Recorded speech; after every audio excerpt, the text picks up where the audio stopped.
¿Por qué los gatos se lavan las orejas antes de llover? Cuando un gato moja su patita y se la pasa por encima de la oreja, una vez, 2 veces, hasta el ojo, es que va a llover. Los campesinos mexicanos lo sabían. Los rancheros lo sabían. Era conocimiento de rancho, no de laboratorio. ¿Por qué funciona?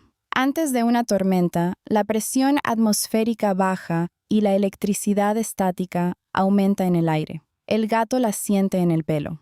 El movimiento de limpiarse es una respuesta a esa carga eléctrica, medible, consistente y aparentemente suficientemente molesta como para actuar de inmediato. El pronóstico es de unas pocas horas, no un porcentaje, no una notificación, unas horas, dadas gratis, por un animal que ya vive en tu casa, comiendo tu comida y durmiendo en tu almohada. Hay una app para esto. Cuesta 70 pesos al mes. Te dice 40% de probabilidad de lluvia. Tu gato ya se estaba limpiando las orejas desde el mediodía.